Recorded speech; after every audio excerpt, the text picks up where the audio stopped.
We are at the corner of Cathy and Bethune Street in Norco, Louisiana at our Bethune Park ribbon cutting. This project's been a long time coming. For years, the community has wanted to revive the Bethune playground. And what we've done is come in and rebuilt this park from the ground up. You know, we put new fencing on our ball fields. We added LED lighting to the big field. We actually condensed the big field and created a multi-use field where the old field used to be. That way our kids from flag football, tackle football, and soccer can play and practice. We have 2 new backstops in the back, also serving as a multi-use field where our T-ballers and 7- and 8-year-olds can play and practice.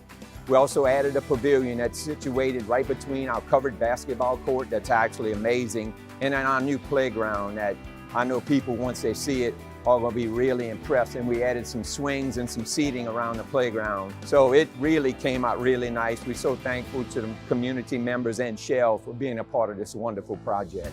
Being here on this site of the former Bethune High School, being able to honor the name, honor the legacy, the beautiful signage that we have here, it's going to make sure that when people come here in the future that they understand that this was the site of that school and that there are so many people who have attended the school, and it was so great to have many of those alumni here with us today as we cut the ribbon. A lot of history in this site. As we've seen earlier, we had alumni from the high school that were here, part of this, which was a great turnout with the community. The other members of the community see that, hey, history and quality recreation can go hand in hand. I think with our monument sign out front and the tribute that we're going to do, I think Miss Mary might be smiling down on us today. So it really came out really nice. We're so thankful to the community members and Shell for being a part of this wonderful project. This site has a long legacy, a beautiful history of investing in our people in a time when things were very different. A lot of things have changed, and now today it's an opportunity to reinvest and to create new memories and a new investment in the people of this community. This final product, what you see here today, was made possible by Shell, and it just goes to show you the importance that our industry partners and businesses play in St. Charles Parish that make things like this possible. There's really still some opportunity out here to make some more incremental improvements, and I hope by working with our council member here, Bob Fisher, and the other members of the Parish Council, the Norco Civic Association, that we'll be able to make those incremental improvements to this park and make it the best it can be.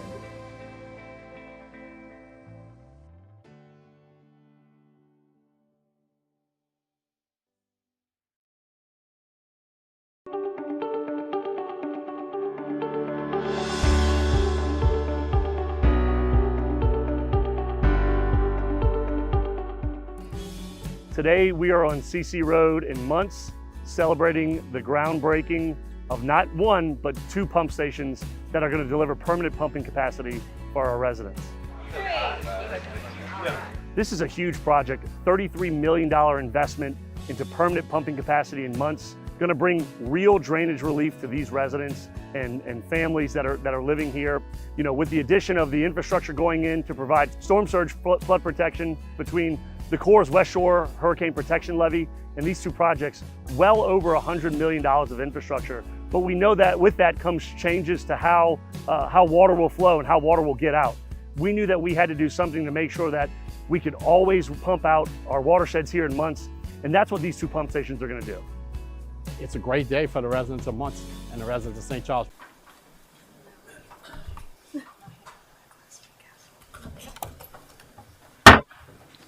Good evening and welcome to the St. Charles Parish Council meeting on Monday, December 15th, 2025 at 6 p.m. in the council chambers in the parish courthouse. Please silence all devices and remove all hats. This meeting is called to order with a prayer and a pledge of allegiance from Pastor Alice Booty with New Life Community Church in Luling. Thank you for letting me come here and pray for all of you and for this meeting. Let us pray. God, our Creator, Redeemer, and Sustainer, as your anointed leaders and called prophets of old, this council is the ones today, here to guide as true representatives and authentic leaders. Men and women who love your people and can walk with them, who feel their pain and share their joys, who dream their dreams and strive to accompany them to their common goal.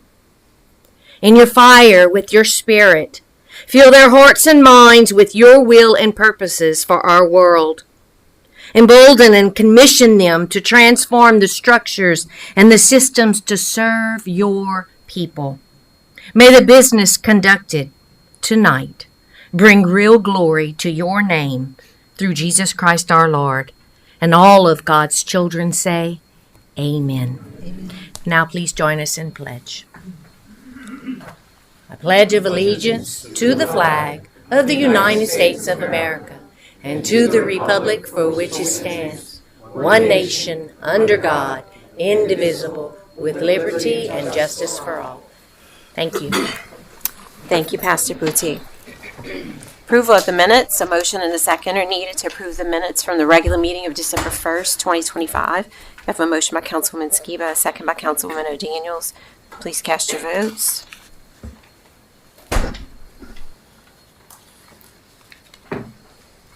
And that passes unanimously.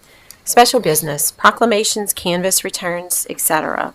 File number 2025-0370, in memoriam, Terry Paul Othema.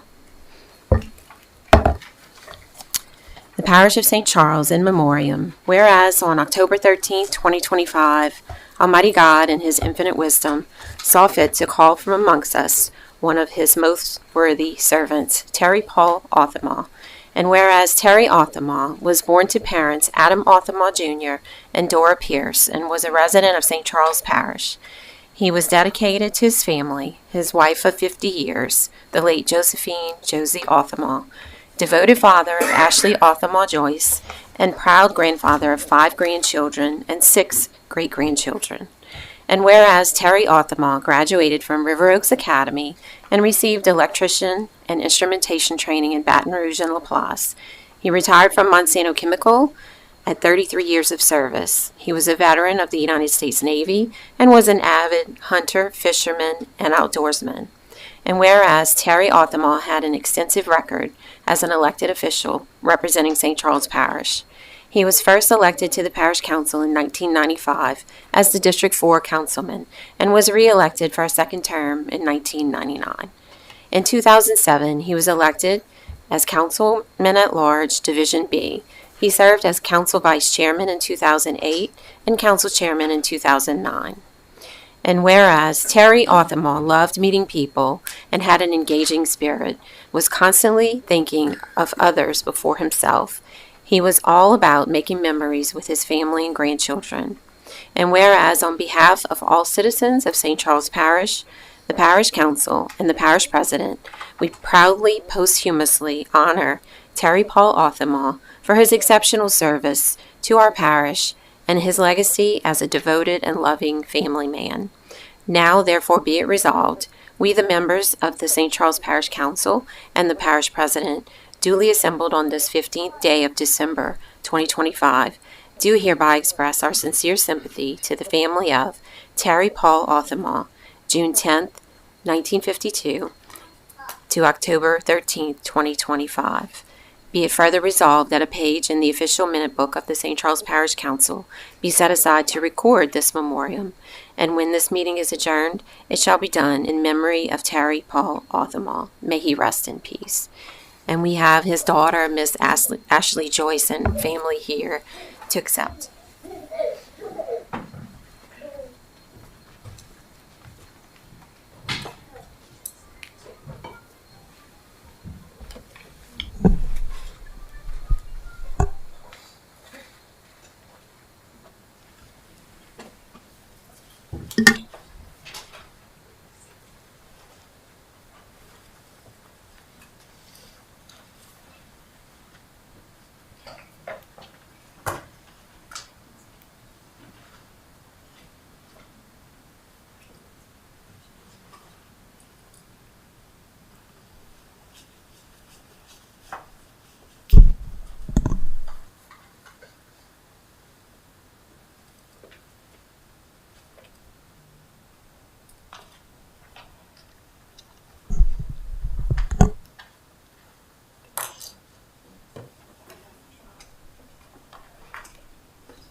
I'm gonna try to do this.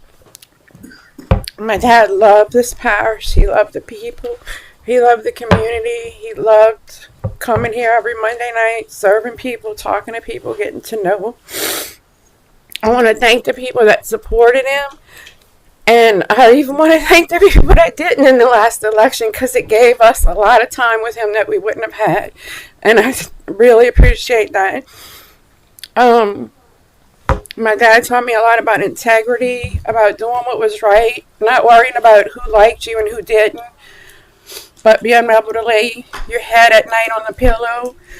We all make mistakes, but life is short. If you have a wrong to make right, do it.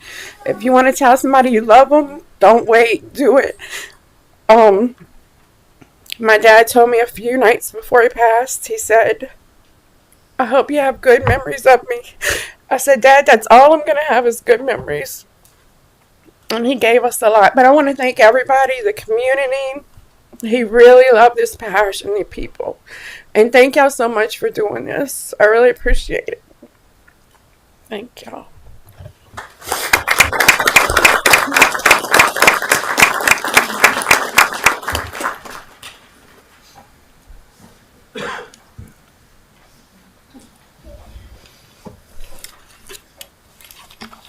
File number 2025-0379, in recognition, Carly Este Boudreaux, Festival of Charities Miss Queen 6. Councilman Commerdale. Thank you, Madam Chair. Whereas Carly Este Boudreaux is a resident of Lafourche Parish residing in Lockport, Louisiana, she is the wife of Tyler Boudreaux. And whereas on December 8, 2024, Carly was crowned the 6th Festival of Charities Miss Queen at the annual Festival of Charities pageant held in Destrehan. And whereas Carly will represent the Festival of Charities at the Down Syndrome Association Greater New Orleans Buddy Walk and several fairs and festivals throughout Louisiana. Now therefore be it resolved, we the members of St. Charles Parish Council and the Parish President do hereby offer this tribute in recognition of Carly Este Boudreaux, Festivals of Charities Miss Queen 6. And Miss Carly is here to receive the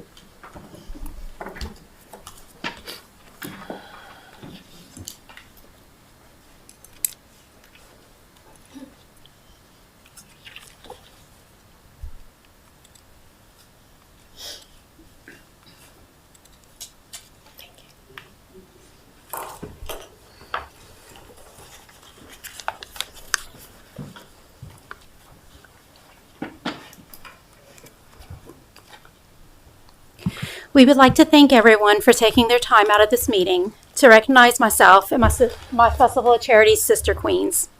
I know I speak for all of us when I say that it has been an honor to represent St. Charles Parish, the Down Syndrome Association of Greater New Orleans, and the Festival of Charities. I'm sorry. while traveling and spreading awareness of Down syndrome, special needs, and inclusion. So we thank you.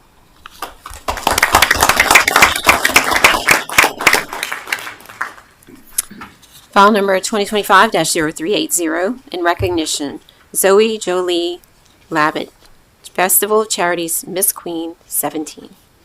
Councilman Pillier. Thank you, Madam. Thank you, Madam Chair. Parish of St. Charles, in recognition, whereas Ms. Jolie Labatt is a resident of St. Charles Parish residing in St. Rose, Louisiana. She is the daughter of Autumn Labatt and the late Matthew McDillon. And whereas on December 8th, 2024, Zoe was crowned the 17th Festival of Charities Miss Queen at the annual Festival of Charities pageant held in Destrehan. And whereas Zoe will represent the Festival of Charities at the Down Syndrome Association of Greater New Orleans, DSAGNO, Buddy Walk, and several fairs and festivals throughout Louisiana. Now therefore be it resolved, we the members of the St. Charles Parish Council and the Parish President do hereby offer this tribute in recognition to Zoe Jolie Labatt, Festival of Charities Miss Queen 17. And is Miss Labatt here? Step up, please.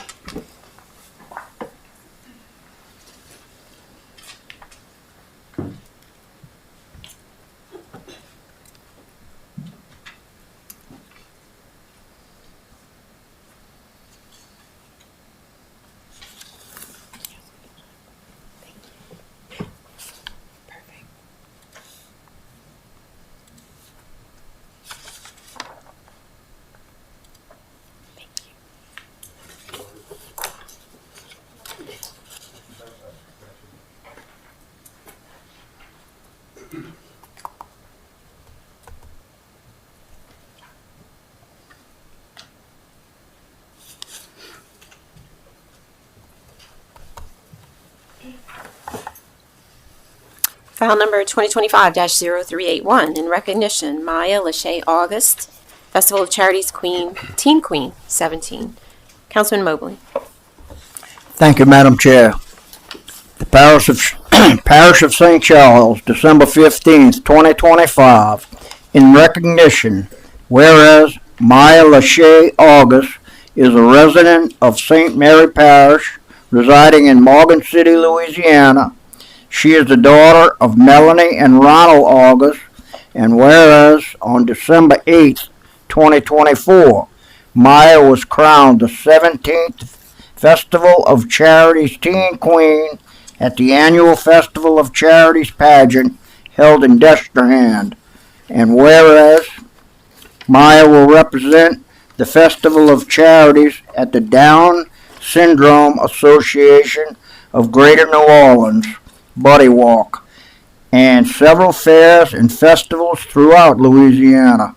Now therefore be it resolved, we the members of the St. Charles Parish Council and the Parish President do hereby offer this tribute and recognition to Maya Lachey August, Festival of Charities, Teen Queen 17.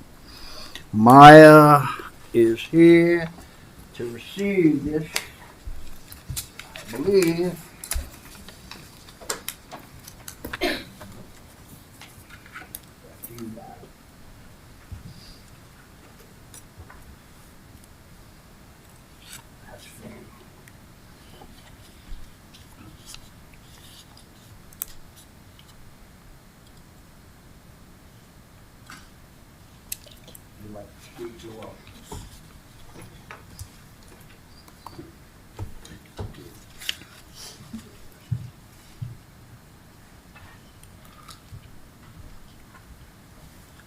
I would like to thank all the council members and for the recognition for the Down Syndrome Association of Greater New Orleans. Thank you.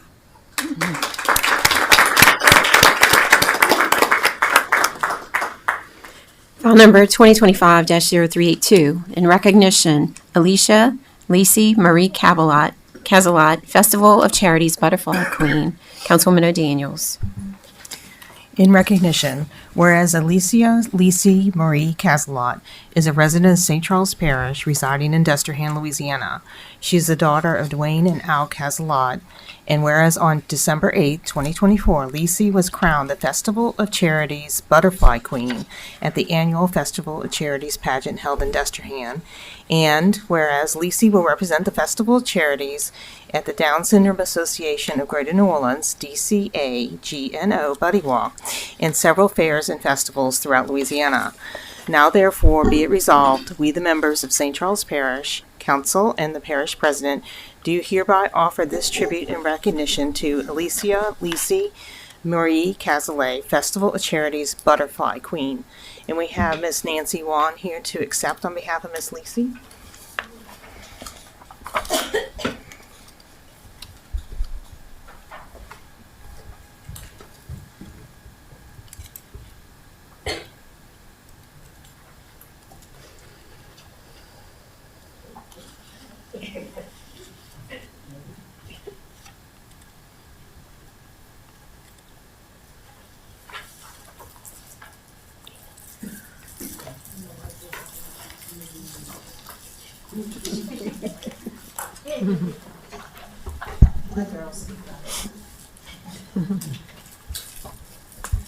File number 2025-0383 in recognition, Alexis Marie O'Connor, Festival of Charities Ambassador Queen, Councilwoman Wilson.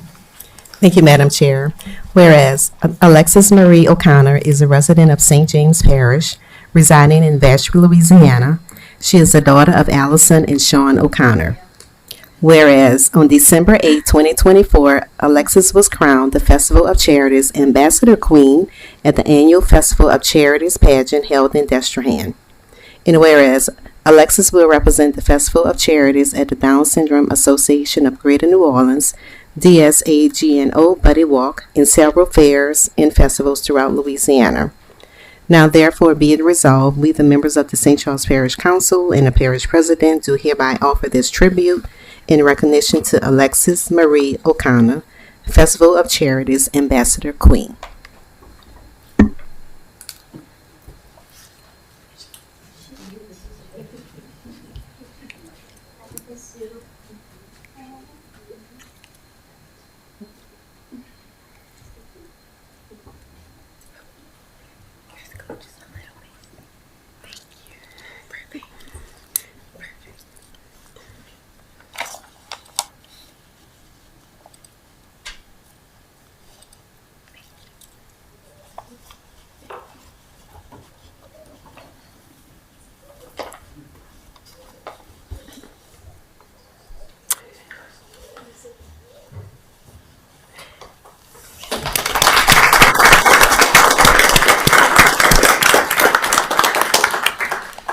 File number 2025-0388, Proclamation, National Blood Donor Month. Parish President Jewell. Thank you, Chairwoman. Proclamation, whereas a safe, adequate blood supply is vital to the health and well-being of our community, saving countless lives each year through transfusions needed for surgeries, cancer treatments, trauma care, childbirth, and chronic illnesses. And whereas volunteer blood donors are essential to maintaining this life-saving resource, generously giving their time and compassion to help ensure that blood is available whenever and wherever it is needed. And whereas every 2 seconds, someone in the United States requires a blood transfusion, yet only a small percentage of available donors give blood each year, creating an ongoing need for greater community participation. And whereas the residents, businesses, schools, and civic organizations of St. Charles Parish have long demonstrated a spirit of generosity, compassion, and civic responsibility by supporting one another in times of need. And whereas encouraging blood donations among St. Charles Parish residents helps strengthen our local healthcare system, supports hospitals across the region, and contributes to the safety and resilience of our communities. And whereas St. Charles Parish recognizes the extraordinary contributions of volunteer blood donors and calls upon all citizens to participate in this life-saving act of kindness. Now therefore be it resolved that we, the members of the St. Charles Parish Council and the Parish President, do hereby proclaim the month of January as National Blood Donor Month in St. Charles Parish and encourage all citizens to recognize the importance of National Blood Donor Month. Here to accept is Ms. Potter.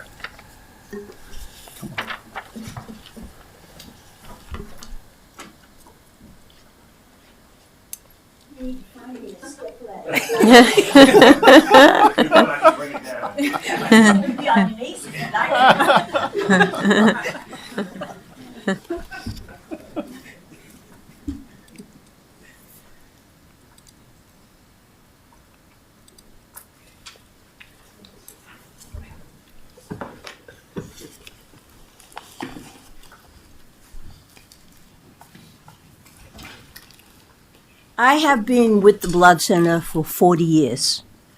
I predominantly work with children battling blood diseases. I'd like to say thank you to the parish president for getting me to this far, because without him endorsing this, I wouldn't be asking you to approve it. But I also would like to say thank you to all of you, because what you do is you serve the greater good of mankind.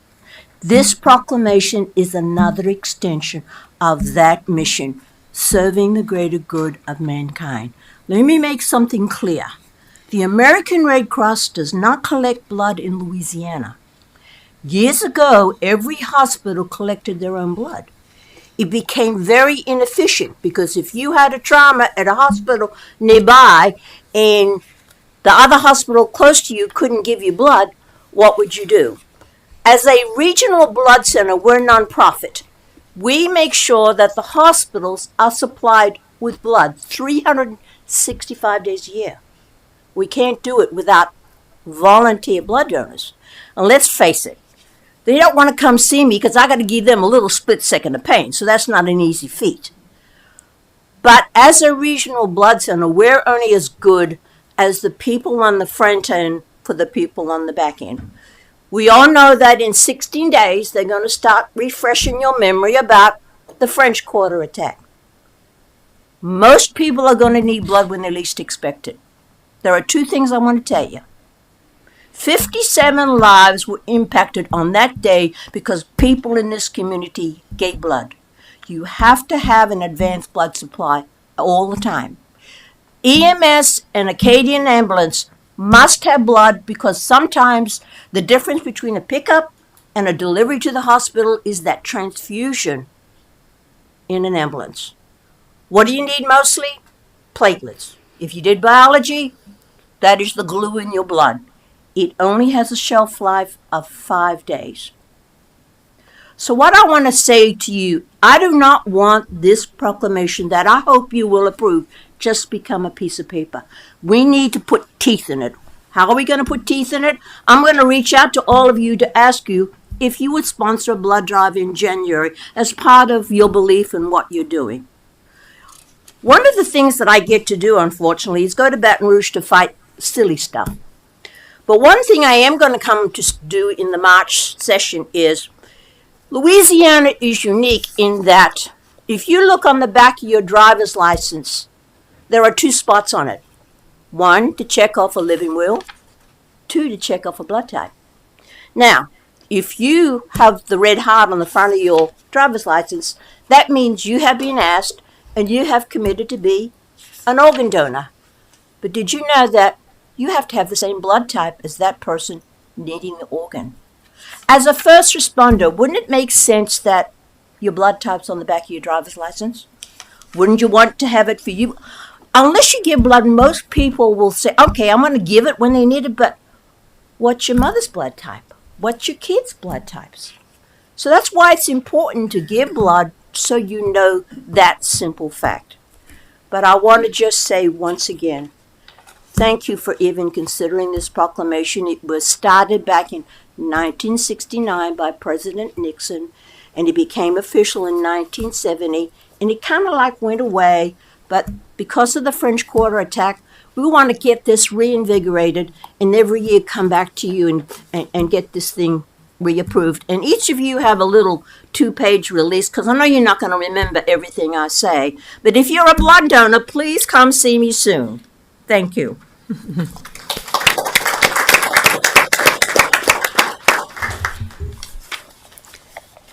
File number 2025-0367, an ordinance authorizing the issuance by the Parish of St. Charles, State of Louisiana, of its limited tax bond, ARC, in the amount of $735,000, and providing for other matters in connection therewith. And we have Mr. Jason Akers, our bond counsel, here to explain. Gotcha. Thank you, Madam Chair. Would you prefer to do the public hearing before or after I do my explanation? It's up to you. Okay, well, I'll go ahead. So in case there are questions, it'll be a little bit, maybe a little bit briefer on this ordinance. Okay. I'll start with maybe a clarification and an apology, Madam Chair, in conversations with you. I understand that perhaps I maybe unwittingly left a little bit of confusion with respect to the name of this transaction as limited tax bonds. That is actually what our Louisiana statutes refer to this type of loan, but bond in this case is really just a fancy term for a loan. And in this case, it is a loan being made by a private bank to St. Charles Parish to then be used for funding the ARC. And I'll explain that in a little bit, but it is not a bond that it goes out on the market and is able to be traded by bond holders. And so if I left you with that impression, I do apologize. That certainly wasn't the intent. This is instead a smaller type transaction that will be placed with a local bank. So since we were here last talking about this transaction, which was several months ago, we, with your approval at that time, actually took and filed with State Bond Commission and got State Bond Commission approval, which is a critical step and required step in any transaction. And with State Bond Commission approval, then we worked with D.A. Davidson as a placement agent on behalf of the parish to solicit interest from various banks. And those bids came into D.A. Davidson, who analyzed them and made a recommendation that the loan would be made by Capital One through an affiliate, Capital One Public Funding, LLC. That term is at a 3.99% fixed rate of interest and is with the other terms that Capital One required. Those are what are reflected within the ordinance that you see before you. The proceeds are going to be granted pursuant to a grant agreement that's approved by the ordinance to the ARC. And the ARC would then be subject to the same restrictions for the use of funds that the parish will be subject to. In other words, it has to fund publicly available buildings. It will be used within a very short time period, less than 3 years, and that they will continue to use and operate those buildings on behalf of as part of their public mission.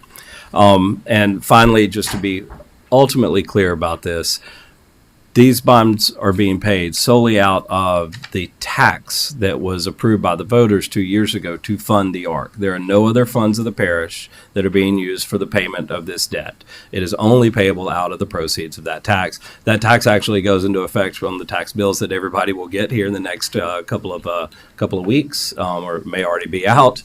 Are they out already? Okay, so it's on those tax bills. That is the first year of the tax. It goes 10 years, just like the term of this loan goes for 10 years, and it will be paid off when the tax expires. So that's it in a nutshell. I'll step aside for the public hearing, and then I'm happy to answer any questions that you have after that. Okay, thank you. File number 2025-0367 is now open for public hearing. If there's anyone who would like to come up and speak regarding this item, please do so now. Please state your name and address for the record, and you will have 3 minutes to speak. Okay, seeing none, public hearing is closed. Is there any council discussion? Councilman Fisher. Thank you, Madam Chair. Jason, I want to thank you. I know this was a tough one, back and forth.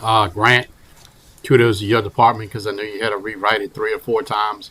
So I think we really did our due diligence on this. I think we're really good stewards of the taxpayer dollar. So appreciate the going after it and guiding the ARC and taking care of the parish. So please pass that on. Absolutely. Thank you very much. And there are ARC representatives here tonight as well. So in case there are questions for them about the project, they'd be happy to answer too.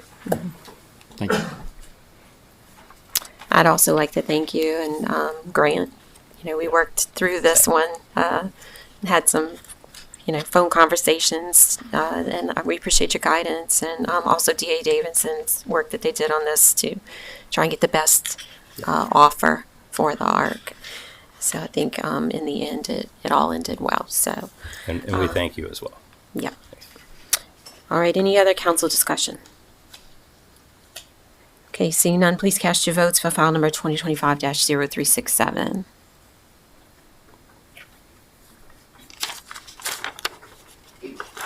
And that passes unanimously.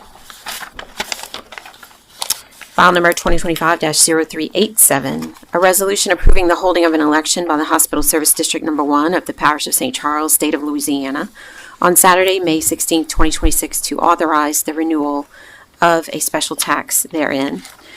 And we have Mr. Jason Akers here, our bond counsel for this one as well. And I see Mr. Keith Dacus, CEO of the hospital, in the audience as well.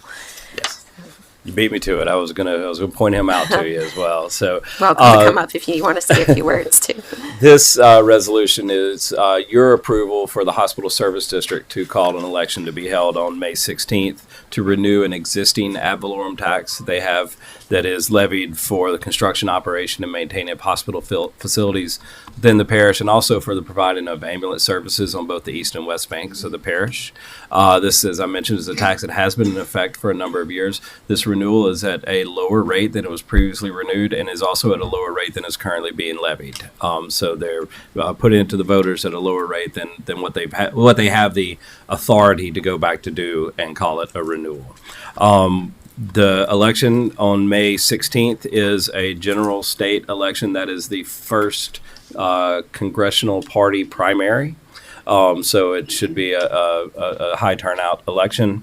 And with the voters' approval, it would go into effect in the 2026 tax year. That's the taxes that get paid in January of 2027. If there are any questions specific to the hospital, as Madam Chair, you said, I'm sure Mr. Dacus would be happy to answer those for you. But I can answer anything about the election in itself. Okay.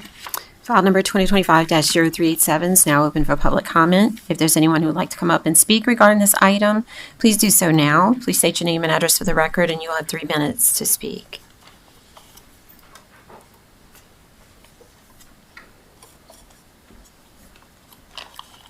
good afternoon.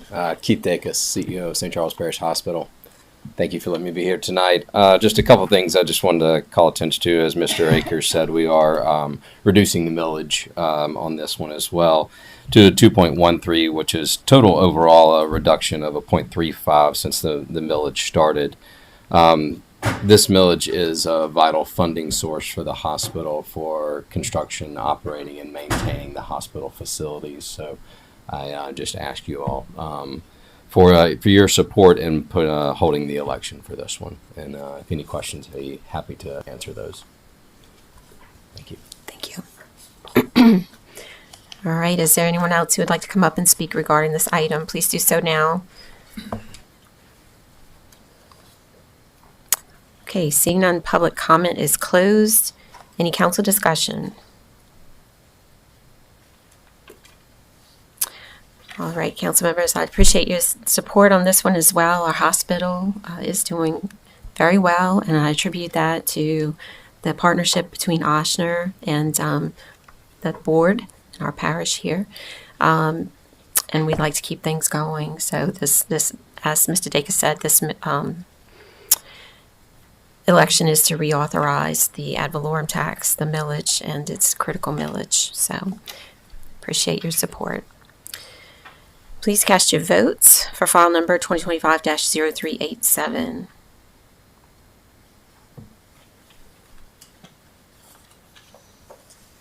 And that passes unanimously. Reports, finance and administrative activities. File number 2025-0384, St. Charles Parish Council on Aging, and we have Miss April Keller here to report.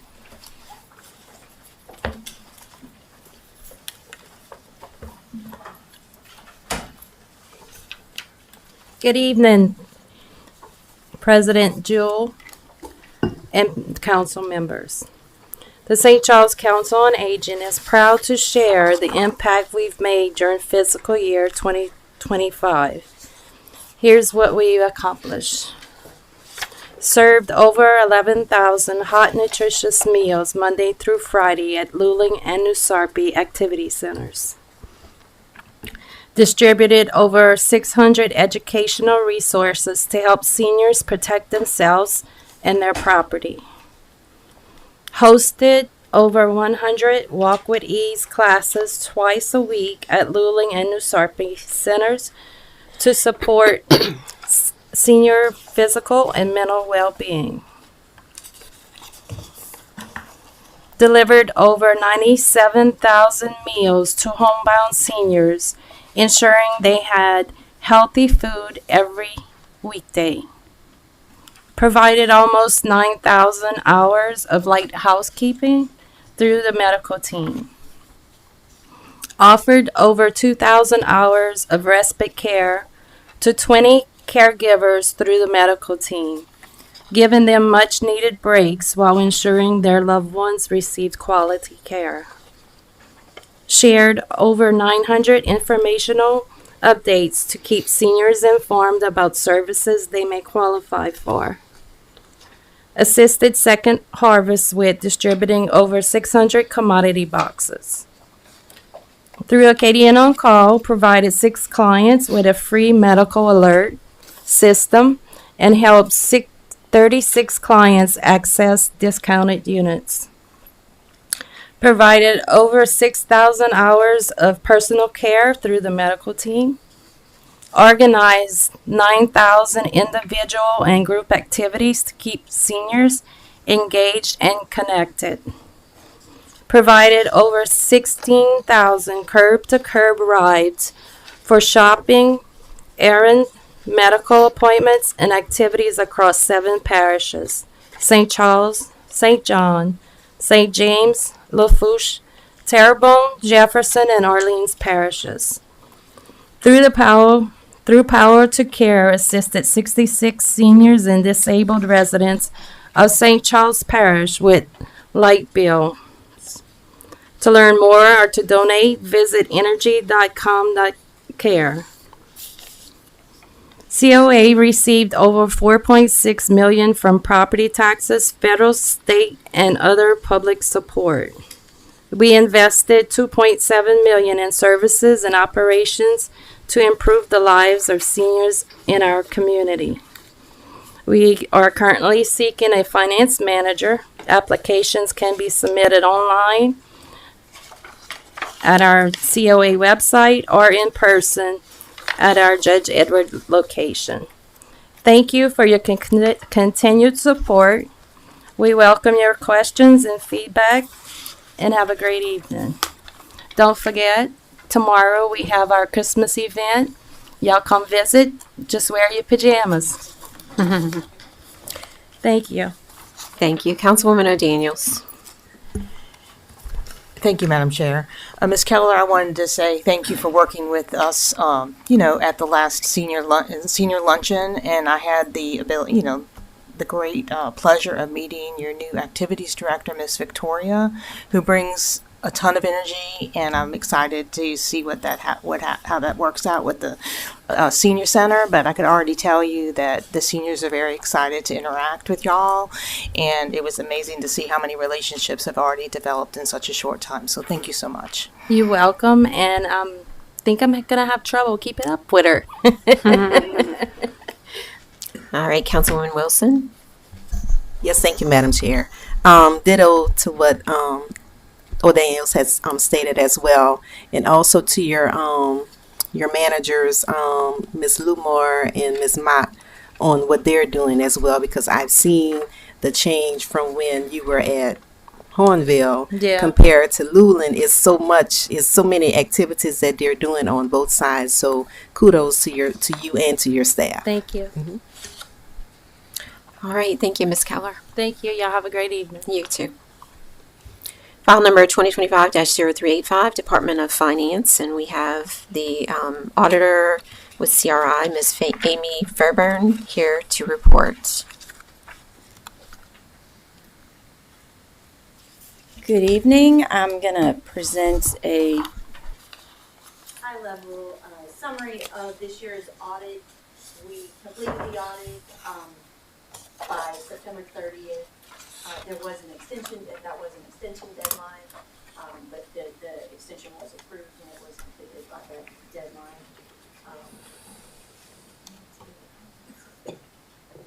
I want to start by saying, thank you. I want to start by saying we issued an unmodified or a clean opinion for the parish, which is pretty typical. We didn't find any significant issues as we went through our audit. There's a specific report on internal controls that's done related to government auditing standards. We did have two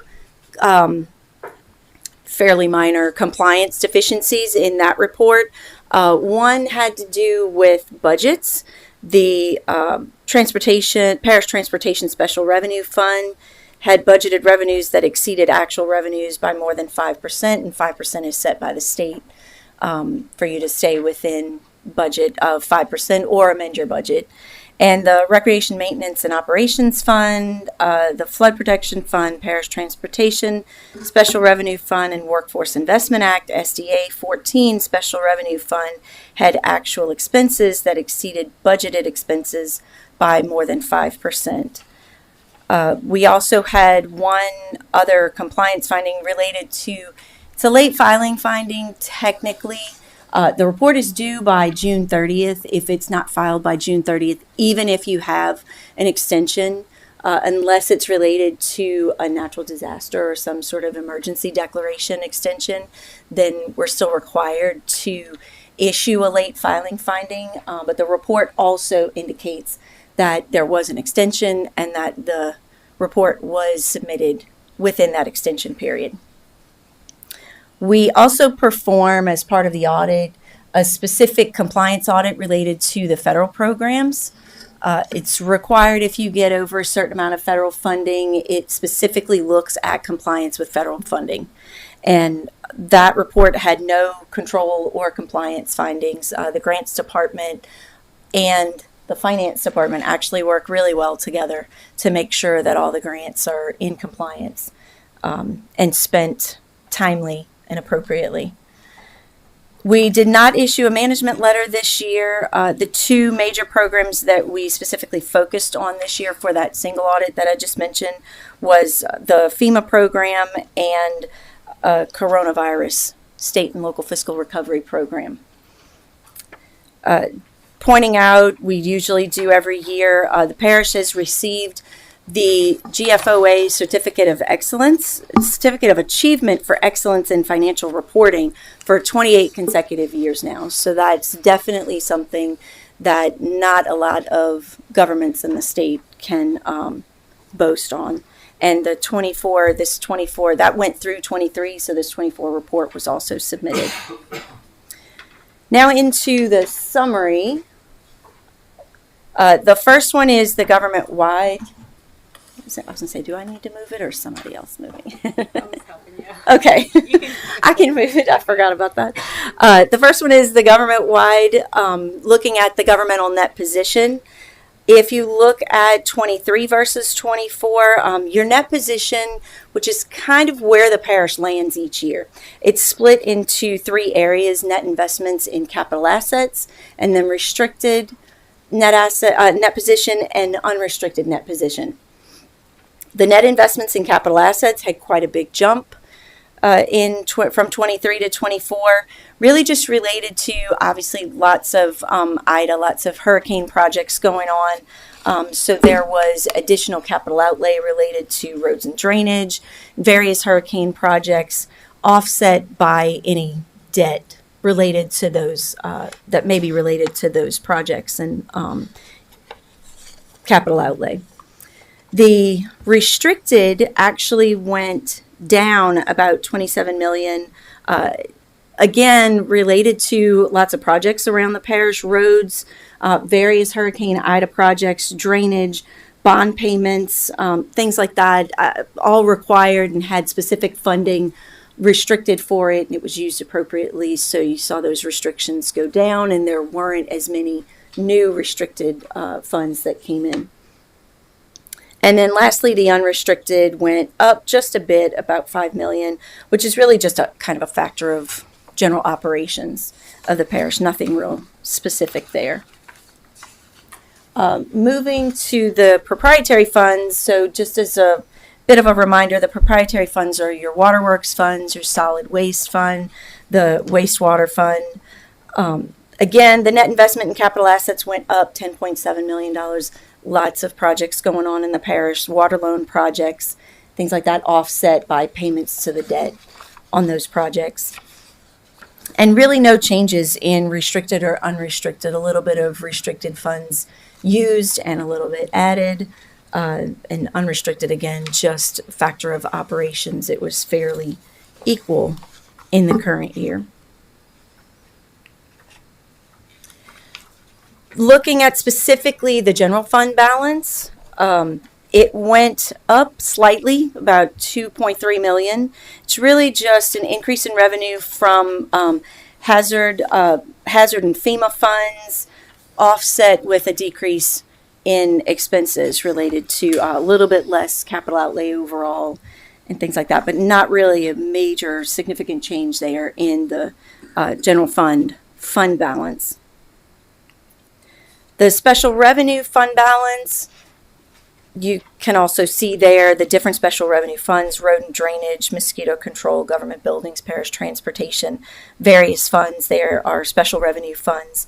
That fund balance actually went down about 6 million, largely restrictions for use with levee and drainage projects and Ida projects. Again, a lot of this year, the biggest effect in the financial statements comes down to all the projects that happen in the parish during 2024 related to lingering various hurricane, mostly Ida projects, and other levee and drainage work as well as road work.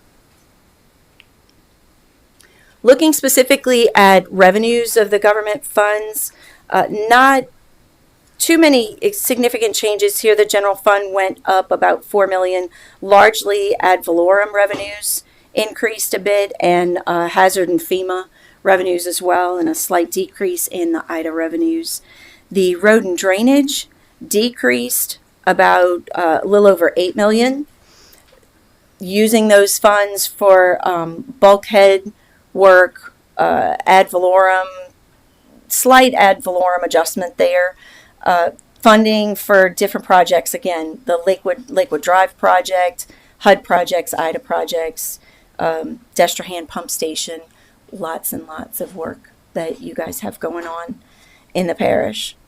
The flood protection had a slight increase, largely due to ad valorem taxes and interest.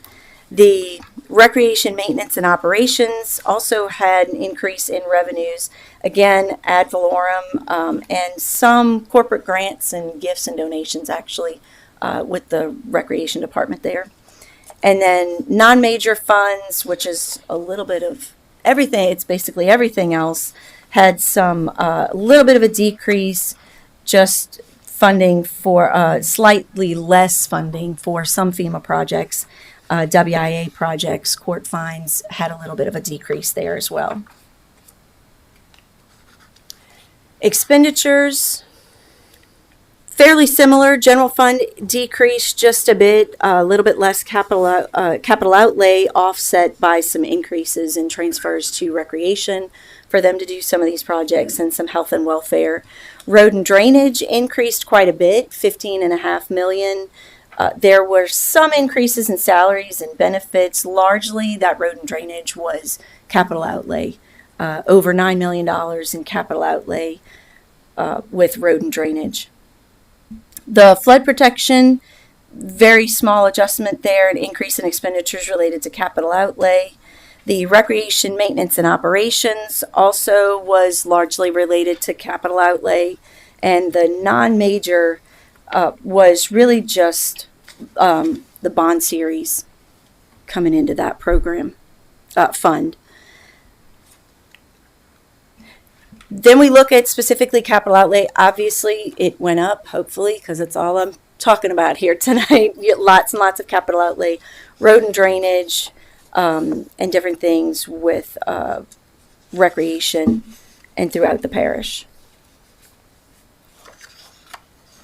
Long-term obligations, not really much of a change in general obligation bonds, public improvement bonds, and claims and judgments, other than normal payments and adjustments that may be there. Government revenue bonds decreased largely due to payments.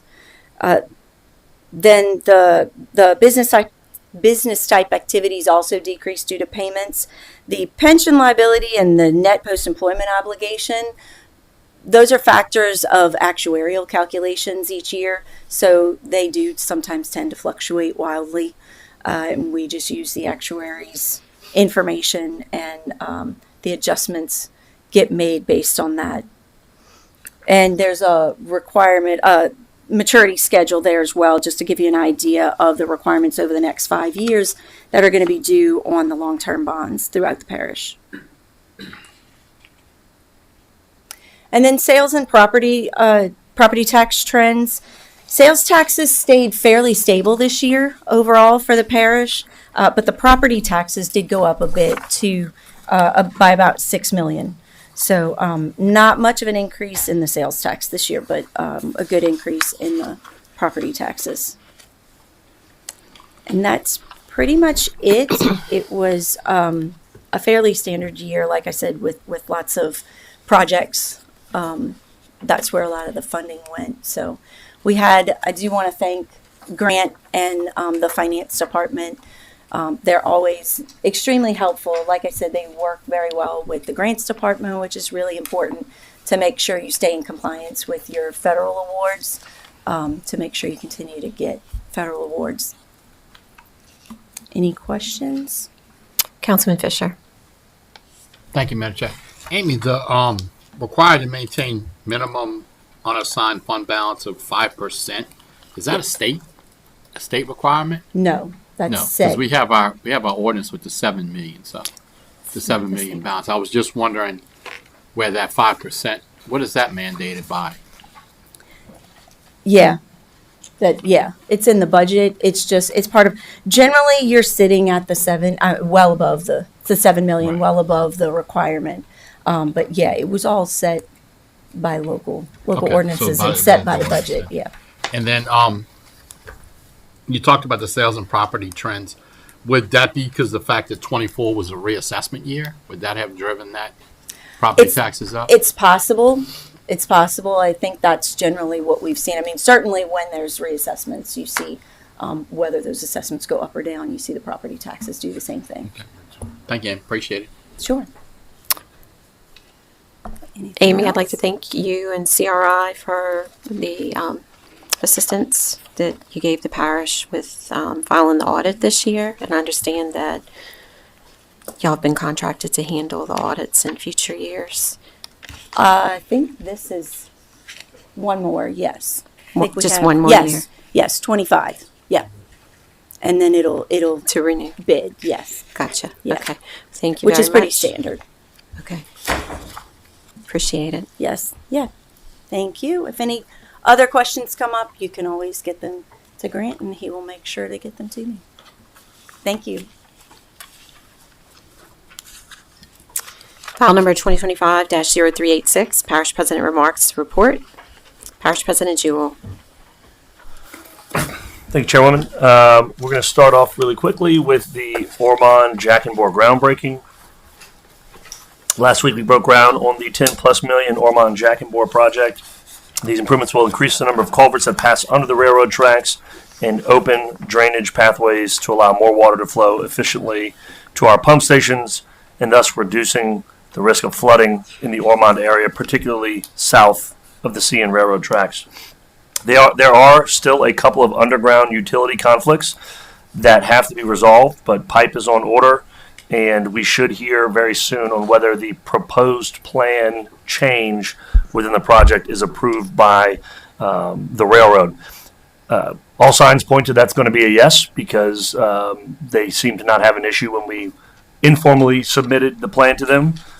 So want to say thanks for everybody who came out to this, and thanks for the team that put this project together over the course of the last 5 years. And we look forward to getting it done and helping those folks out in that area of the parish.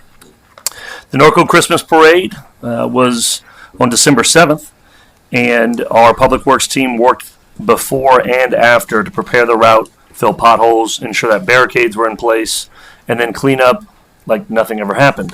Thanks to the Public Works team, their support ensures that we are able to host events like this that are both fun and safe for the community. And I just want to say special thanks to the Norco Civic Association for putting on the Norco Christmas Parade every year. I think the saying is that it's the greatest show on asphalt. Okay, the Destrehan wastewater treatment plant update. Destrehan's water treatment plant is in the process of getting a critical upgrade and to improve resilience. This project is nearing the end of its contract. The previous system relied on above-ground rotating bridges with air tubes that delivered oxygen into the basin. And while it served its purpose, we figured out during Hurricane Ida that it was a vulnerability. So if you've ever been out to one of our wastewater plants, you see the big basins, you see those spinning bridges on top. When Hurricane Ida moved through, it folded those bridges in half and prevented our wastewater system from operating. Want to say huge kudos to our wastewater crews. They were able to straighten those bridges out, weld them in place, and keep them limping along just long enough for us to put together this project and get it done. So now those rotating bridges are welded in place. They no longer rotate, and all of the oxygenation is brought below to the bottom of the basin, and those oxygen bubbles come up. They use a special micro bubble that helps whatever anaerobic process happen within those basins. So a great not only improvement but a resiliency upgrade to this. And so in the future, I hope we never have a storm again, but it will not make the same impact to our wastewater plant. Okay. Our neighbors over in Wagaman are going to be doing some work at Cornerstone Energy Park.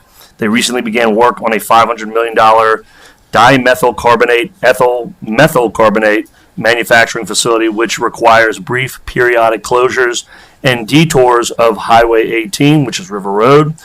And this is going to affect residents who use River Road to traverse to traverse the parish or enter into Jefferson Parish. These closures are scheduled outside of peak traffic times and will typically last less than 1 hour from December through early February. Anyone wishing to receive alerts regarding River Road closures and other Cornerstone Energy Park site activities for this project are encouraged to register for updates via the Cornerstone Safety Notification System, which is cornerstonekimco.com/operational-excellence. Okay, we had our Christmas tree safety briefing from the Luling Fire Department. We posted about this on Facebook. The Luling Volunteer Fire Department recently hosted a demonstration on the importance of having smoke detectors in the home and keeping real Christmas trees properly watered this holiday season. Last year, there were 210 structure fires caused by Christmas tree nationwide, of which there were 5 deaths, 7 serious injuries, and $15 million of property damage. Please make sure that you have a working smoke detector in your home, that you water your tree every day, and that when you turn the lights off, stick around for a little while to make sure that you don't see or smell anything alarming. The phone numbers for the local fire departments are on the screen. If you need any help with your smoke detector, please reach out before it's too late. Obviously, if you are having an emergency, please call 911. Economic Development Meet and Greet. Our Economic Development Director and Tourism Director, Patrick, had a meet and greet on Tuesday, December 9th at the River Parishes Community College to connect with local and small businesses. This is his first of many that he will have to connect with our local and small businesses and get a chance to talk to them about what their needs are and ways that the parish can help. Our 2025 Toy and Gift event was this past Saturday, December 13th at the Edward A. Dufresne Community Center. Almost 1,300 children ages 0 through 14 brought their letters to Santa, had a great day picking out toys. Each child was able to pick out 2 toys, books, and activity books, as well as refreshments. The Valero volunteers also served over 250 pounds of jambalaya. So we want to thank Valero and Bob and all the sponsors who make that happen for us every year.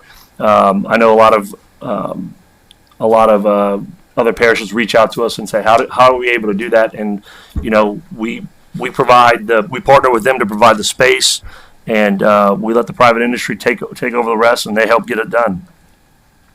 October sales tax numbers and collections were unexpectedly high for the month of August due to a few overpayments that from vendors that occurred. These payments have since been corrected for September remittances. Hence, you see a sharp drop in October. The sales tax office assures us that all corrections have been made and everything is back on track to date. We are tracking 6.65% higher at this time this year than versus last year, and that equates to about $2.6 million, including fire department collections, which is a definite positive for the parish. This is my last parish president's report for the year of 2025. Don't get excited, I thought you'll. So I wanted to take a moment just to wish all of our residents of St. Charles Parish a very Merry Christmas and a Happy New Year. Parish government offices are going to be closed on December 24th, 25th, and the 31st, as well as January 1st. Residential garbage collection will not take place on December 25th or January 1st for those holidays, and that's in the garbage contract. We will make posts about that to the residents so that they know. So make sure you get your trash out before Christmas.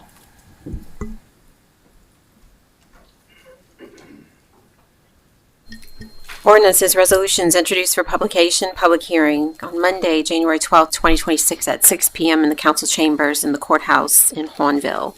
File number 2025-0377.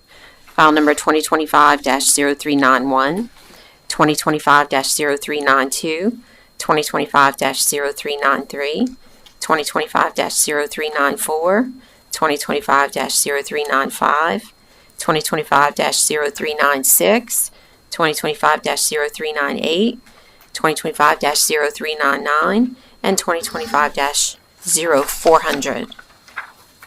Ordinances scheduled for public hearing introduced at the previous meeting.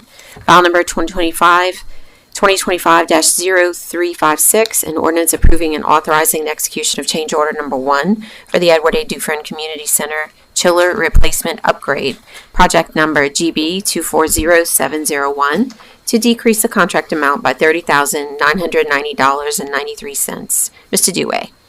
Yep, this ordinance is just for the one and only final change order to decrease the contract in the amount of $30,990.93. The chillers are in place. It's a very smooth project. Everything really went fine with it. We're just fine-tuning some of the last-minute little things, but the units are both running right now, and everything went real well with that. If you have any questions, I'll be happy to answer. Thank you. File number 2025-0356 is now open for public hearing. If there's anyone who would like to come up and speak regarding this item, please do so now. Please state your name and address for the record, and you'll have 3 minutes to speak. Seeing none, public hearing is closed. Any council discussion? Seeing none, please cast your votes for file number 2025-0356.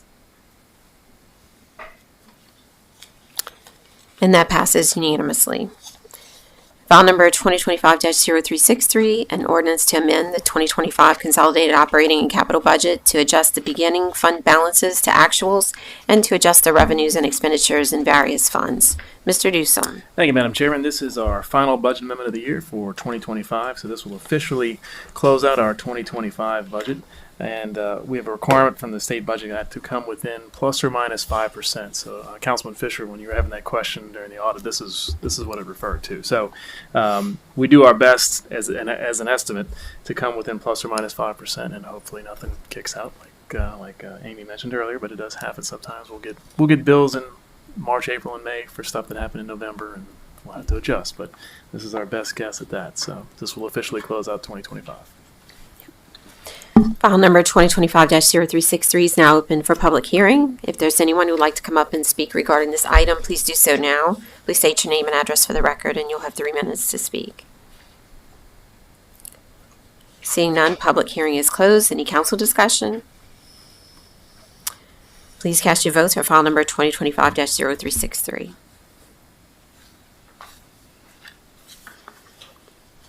And that passes unanimously. File number 2025-0369, an ordinance approving and authorizing the execution of a change order number 1 for the East Bank Bridge Park Improvements Lighting Rebid, project number RECEBI23, to increase the contract time by 161 days. Mr. Dewey. Yes, this is just for the lighting portion of the East Bank Bridge Park improvements, and there's an increase for the contract time of 161 days. And that's mainly due to the river rising during that time, and they had quite a bit of rain to also kind of push them back. But that's the only thing, is just the days, no money adjustment at all. Answer any questions if you have them. All right. File number 2025-0369 is now open for public hearing. If there's anyone who would like to come up and speak regarding this item, please do so now. Please state your name and address for the record, and you'll have 3 minutes to speak. Seeing none, public hearing is closed. Any council discussion? Please cast your votes for file number 2025-0369. And that passes unanimously. File number 2025-0371, an ordinance approving and authorizing the parish president to execute a polling place lease agreement with AIMA Volunteer Fire Department for the use as a polling place for District 2, Precinct 4 of St. Charles Parish. Corey, would you like to speak on it before we handle the amendment? Yes. Okay. This matter, as well as the next 5, are the lease agreements between the various entities. Primarily, you have the fire departments, and I think the last one is the location in Norcoed, the United Steelworkers, Local 750.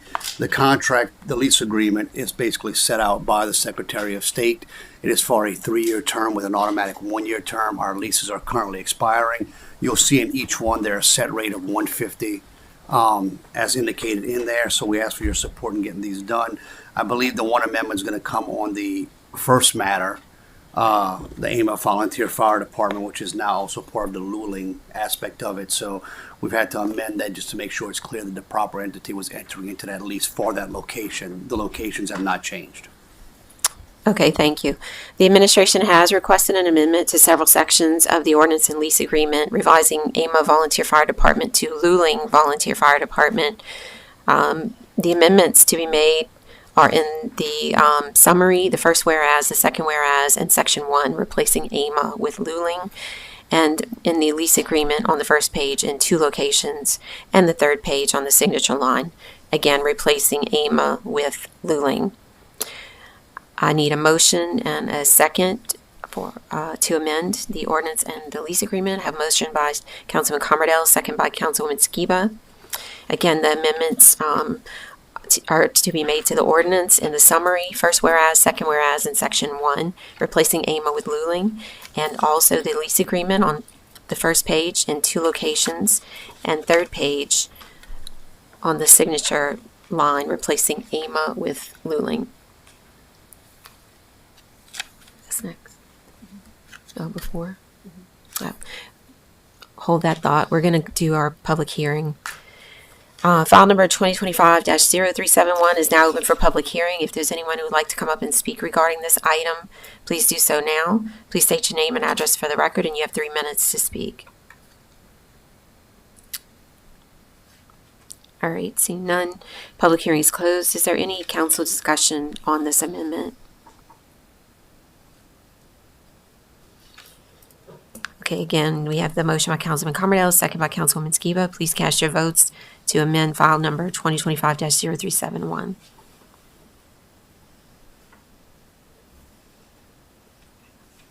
that passes unanimously. So file number 2025-0371 as amended is now open for public hearing. If there's anyone who would like to come up and speak regarding this item, please do so now. Please state your name and address for the record, and you have 3 minutes to speak. Seeing none, public hearing is closed. Any council discussion on the ordinance as amended or the lease agreement as amended? All right, please cast your votes for file number 2025-0371 as amended.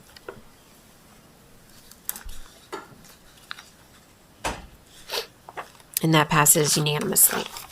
File number 2025-0372, an ordinance approving and authorizing the parish president to execute a polling place lease agreement with Bayou Gosh Volunteer Fire Department for the use as a polling place for District 4 Precinct 2 of St. Charles Parish. Again, this is just the same exact ordinance and agreement. This one's for Bayou Gosh Volunteer Fire Department for their precinct. Thank you. File number 2025-0372 is now open for public hearing. If there's anyone who would like to come up and speak regarding this item, please do so now. Please state your name and address for the record, and you'll have 3 minutes to speak. Seeing none, public hearing is closed. Any council discussion? Seeing none, please cast your votes for file number 2025-0372. And that passes unanimously. File number 2025-0373, an ordinance approving and authorizing the parish to execute a polling place lease agreement with Kelowna Volunteer Fire Department for the use as a polling place for District 1, Precinct 1 of St. Charles Parish. Mr. Ube, you want to repeat? Yes, thank you. Same terms and conditions for Kelowna Volunteer Fire Department. All right, thank you. File number 2025-0373 is now open for public hearing. If there's anyone who would like to come up and speak regarding this item, please do so now. Please state your name and address for the record, and you will have 3 minutes to speak. Seeing none, public hearing is closed. Any council discussion? All right, please cast your votes for file number 2025-0373.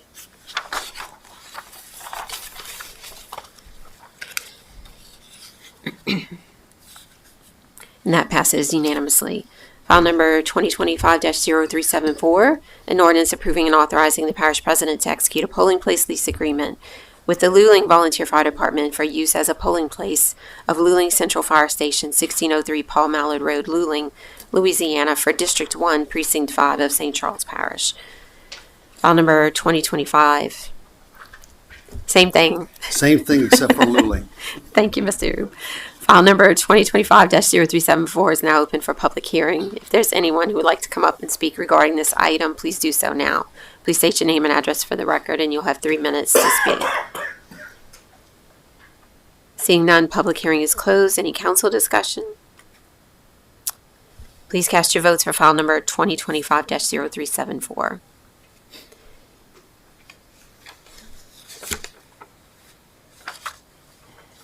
And that passes unanimously. 2 more to go. File number 2025-0375, an ordinance approving and authorizing the parish president to execute a polling place lease agreement with Norco Volunteer Fire Department for the use as a polling place of Zephyrin L. Perilou Firehouse, 17830 River Road, Munce, Louisiana, for District 6, Precinct 1 of St. Charles Parish. Mr. Oob. Yes, same terms and conditions as previously, except this is for Narco at District 6, Precinct 1. All right, file number 2025-0375 is now open for public hearing. If there's anyone who would like to come up and speak regarding this item, please do so now. Please state your name and address for the record, and you will have 3 minutes to speak. Seeing none, public hearing is closed. Any council discussion? Please cast your votes for file number 2025-0375.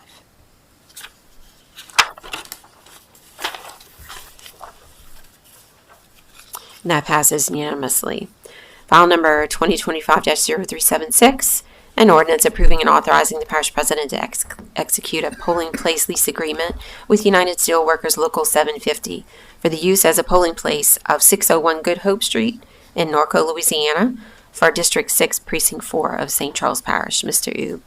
Same terms and conditions also for Narco, except District 6, Precinct 4. File number 2025-0376 is now open for public hearing.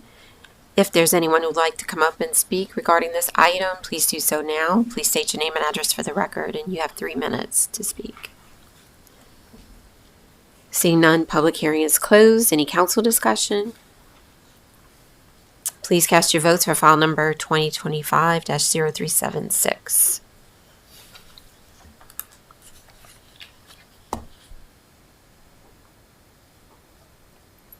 And that passes unanimously. File number 2025-0359, an ordinance to amend the St. Charles Parish Code of Ordinance, Chapter 2, Administration, Article 1, in general, Section 2-2, fees of copies of documents A, B, and adding D. Councilwoman O'Daniels. Thank you, Madam Chair. We had a legislative committee meeting about this and discussed the various pros and cons of charges. Subsequent to that, we also, basically consulted with most of the department heads as well as the council secretary and legal to talk about the logistics of actually producing these documents, what is involved, and the amount of labor that is involved, and our current IT systems that are involved with production of these documents, as well as redaction of these documents and the time that it takes to do so. At this time, we have proposed this particular fee schedule as a compromise. However, I have committed to look at this issue again in 9 to 10 months to see how things are going, consult again with the department heads as well as the council secretary, legal, concerning the burden of production and the amount of manpower that is required. We're also keeping eyeballs out for various systems that might make things a little bit smoother. However, it's my understanding that each individual department produces those productions, go to legal, and legal reviews as part of the due diligence that is done by the parish on the various exemptions. So this is quite an intensive process. I believe that we kept the pricing extremely cheap for the residents, as well as providing for certain outs in case there are special circumstances. So at this time, I'd ask the council to approve this particular ordinance as our first attempt at modernizing the fee schedule. Thank you so much. Thank you. File number 2025-0359 is now open for public hearing. If there's anyone who would like to come up and speak regarding this item, please do so now. Please state your name and address for the record, and you have 3 minutes to speak. Hi, my name is Joseph Coco. I live at 40 Melrose Drive. Good evening, council members, President Jewell. I'm here to urge you to reject the proposed fees for public records request. Parish President Jewell stated in the October 20th legislative meeting that these fees are needed to recoup costs for staff time spent gathering and redacting documents. However, the Louisiana Attorney General's office has explicitly addressed this exact issue. In Opinion 150056, which analyzed this ordinance, the AG stated, "The Public Records Act is not designed to recoup costs incurred by a public entity in preparing the records requested. Custodians of public records are already compensated through their salaries for performing their duties, and those duties include responding to public records requests." President Jewell mentioned other parishes charge these fees, but when Ascension Parish tried similar to what's being proposed here, the court reversed a $10,000 fee assessment, finding that the parish abused its discretion. The court recognized something crucial: naming citizens as defendants and forcing them to pay fees before they even receive records creates a chilling effect that simply cannot be denied. Councilman Pellier has expressed these concerns directly. This ordinance charges citizens 25 cents per page just to receive emails, not printing emails, digital emails. A single email chain about drainage or construction could cost dozens of dollars. Consider how absurd this would be if applied to other constitutional rights. Imagine if St. Charles Parish charged you $50 every time you wanted to vote because the staff is required to check you in and process your ballot, or charge you $100 to speak at this council meeting because someone has to record your comments, or sent you a bill when you call 911 because the dispatcher's time costs money. President Jewell gave an example of a request requiring 3 employees to work for weeks, but the solution to voluminous request isn't to charge citizens for their constitutional rights. Custodians should be better trained to work with requesters to narrow overly broad requests. The law allows reasonable time to compile and redact records. Every one of you took an oath to uphold the Louisiana Constitution. Article 12, Section 3 guarantees that no person shall be denied the right to examine public documents. This ordinance violates that guarantee by erecting financial barriers between citizens and their government. Please represent the people's right to transparency and vote no on this ordinance. Thank you. Thank you. Is there anyone else who would like to come up and speak regarding this item? Please do so now. Please state your name and address for the record, and you will have 3 minutes to speak. All right, seeing none, public hearing is now closed. Any council discussion? Councilwoman O'Daniels. Thank you, Madam Chair. Thank you, Mr. Coco, for addressing the group on that. I did extensively go through those cases as well as the Attorney General opinion prior to and during, and provided all of those for the public to read in connection with the legislative hearing. I want to let you know that we're not violating any constitutional rights because to examine these records is free. So what we're talking about here is copies of which the legislation has given us the authority to charge a reasonable fee. Mr. Pellier and I have taken great pains to make sure that those charges are as minimal as possible, and they will no way recoup the amount of money that multiple staff members spend to make sure that these records get published or get provided to the citizens or anyone who is requesting them. However, like I said before, we have committed to reviewing this and making sure that we stay within constitutional bounds, which I believe that this fee schedule is well below what others have done. With regard to the Ascension Parish case, that had to do with a fee just to be able to get the copies started. So Ascension Parish kind of jumped the gun, and they went in there and they brought a declaratory judgment action asking for $10,000, of which in the context of that case, it was decided that that was unconstitutional to require that payment in advance and to go ahead but that actual case was the reason why I got involved in this particular ordinance, to make sure that we were within the boundaries and also being as generous as we could to the citizens and allowing those records to be released. So I appreciate your comments, and we have taken all those into consideration, and thank you so much. Parish President Jewell.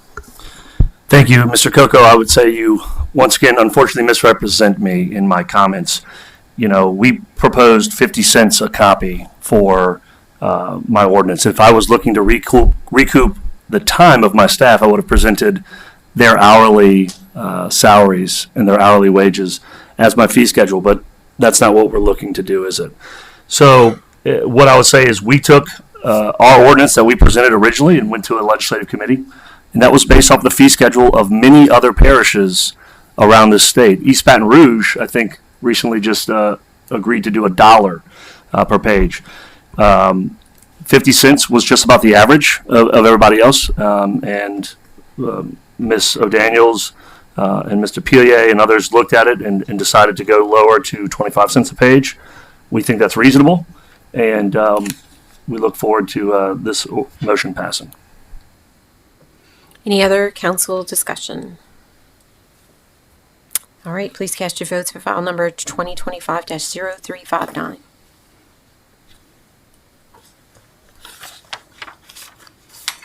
And that passes unanimously.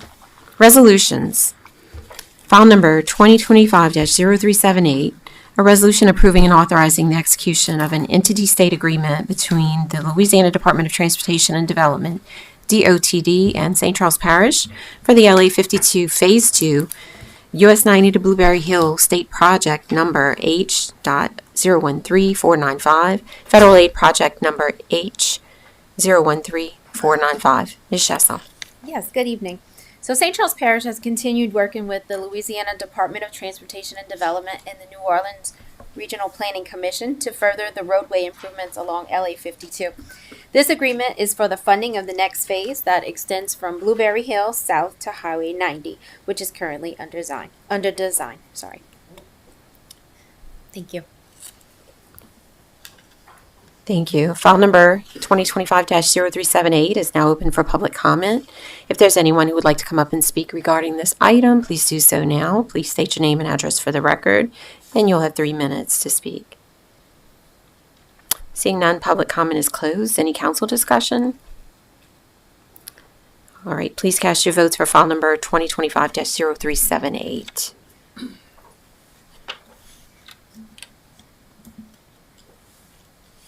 And that passes unanimously.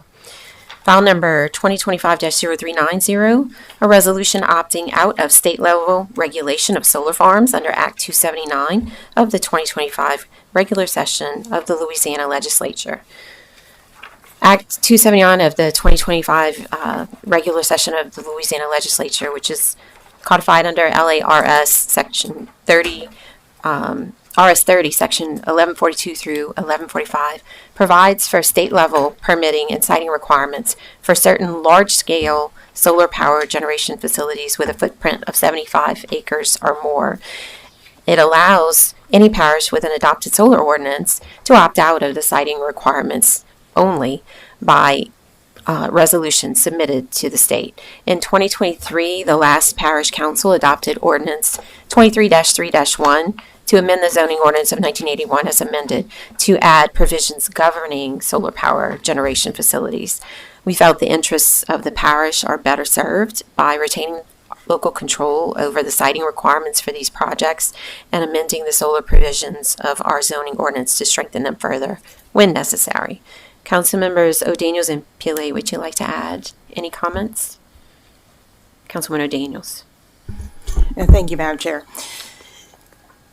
When the legislature decided that they were going to have certain base reasons or an agreement for solar farms and certain restrictions / setbacks, etc., they gave the local political subdivisions an opportunity to decide whether or not they wanted to go ahead and go with the state legislature or our local ordinances. Substantial amount of time was spent in 2023 for local ordinances and to protect our particular area.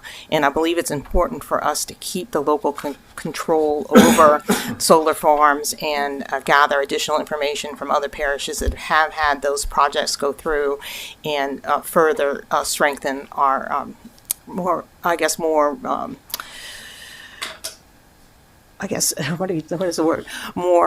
strict ordinances, particularly concerning the decommissioning of these solar farms, which is not contained in the state legislature. So it's important for us to make sure that we kept those particular provisions in with the outlook of potentially strengthening ordinances that exist locally. Thank you. Thank you. Councilman Pillier. Thank you, Madam Chair. As Ms. O'Daniels has stated, there are various, I analyzed 3 different sets of criteria: the Louisiana State, the 279 Act, St. Charles Parish ordinances, and then Tangipahoa. And of the three, Tangipahoa's is way more in-depth and restrictive, and frankly, we could learn a lot from that. The state restrictions, I mean, you won't get there, give you a difference in sizes. The area minimum state 75, St. Charles Parish, this is very restrictive, roughly a quarter of an acre, where the regulations kick in, and Tangipahoa is 10, where we don't have as restrictive a piece of information required. That is, the Louisiana state would have a setback to a boundary line of 300 feet from equipment. We have 30. Tangipahoa has 500. There are other things like heights of the solar cells, perimeter vegetation. We don't have any requirement. The state does, Tangipahoa does. Noise limits all over the map. And I could go through, I've done an entire analysis of all of their requirements. And so I've got a high level and I got a very detailed summary, but it's not appropriate right now to go through that. I think it'd be good if we could have perhaps a legislative session meeting such that we could review these things together and decide if we want to tighten up certain or loosen up certain requirements within our code, our ordinances. And so I'd ask that you go ahead and support this resolution, and we work forward toward coming up with a change in the future. Thank you. Thank you. Parish President Jewell. Thank you, Chairwoman. I just want to say I'm supportive of this resolution. I think that we have a really great ordinance on the books. We worked on that a few years ago. So, Michael, kudos to you. Lysandra, I know you were very in depth with that ordinance as well. So it looks like, but we do look like we have a little bit of work to do based off of Walter, your assessment of that, and I look forward to working with the council to make sure that we have a nice, robust solar ordinance that allows people to operate here, but also make sure that we have the least amount of impact on our existing residents, and hopefully no impact to farmland in the parish, because that is a net job loser when you look at solar farmland to solar conversion. Thank you. File number 2025-0390 is now open for public comment. If there's anyone who would like to come up and speak regarding this item, please do so now. Please state your name and address for the record, and you will have 3 minutes to speak. Seeing none, public comment is closed. Any further council discussion? All right, please cast your votes for file number 2025-0390.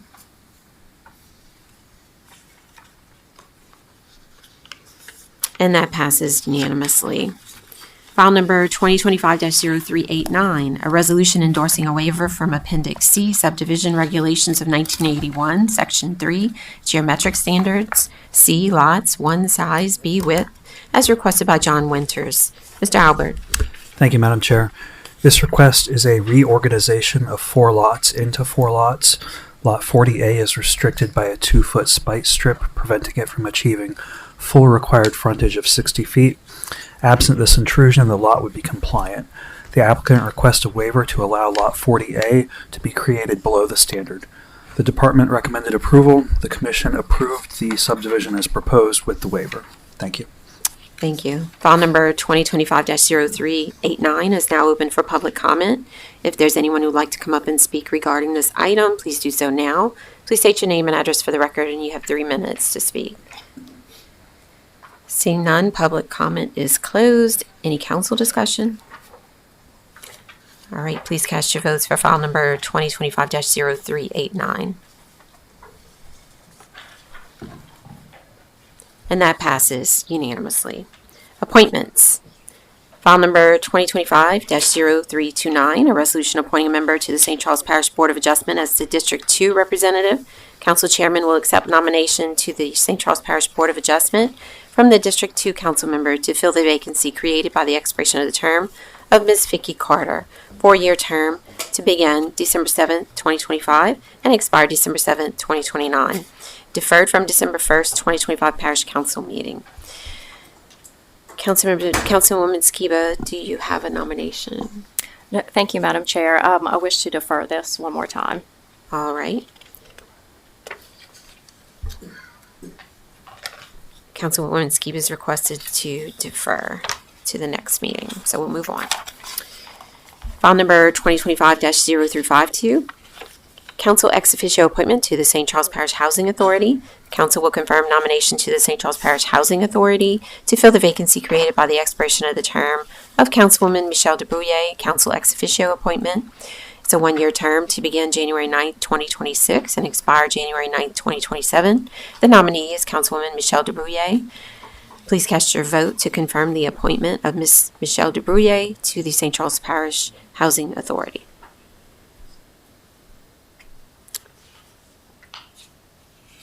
And that passes unanimously.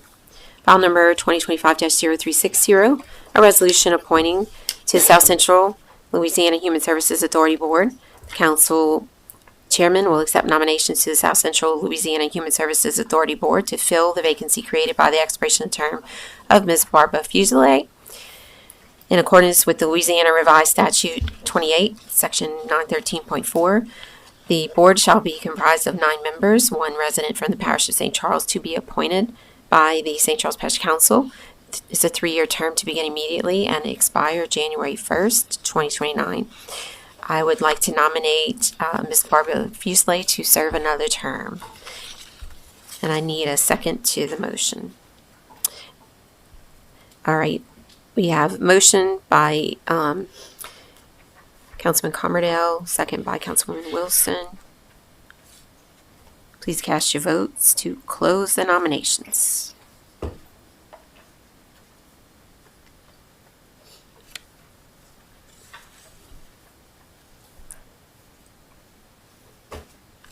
And that passes unanimously.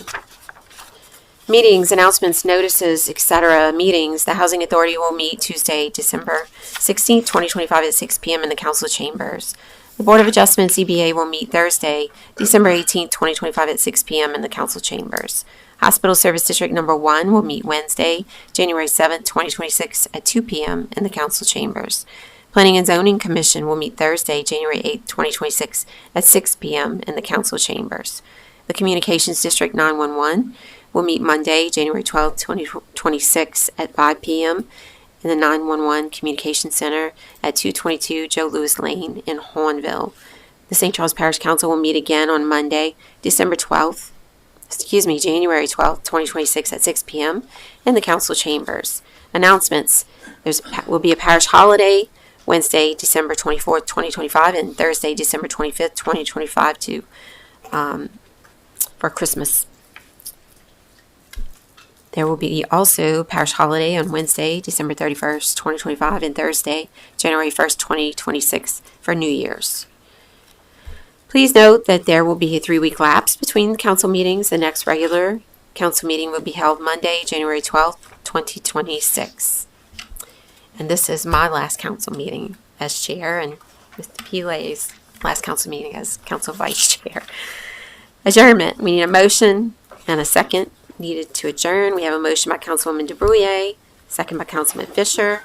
Please cast your votes to adjourn.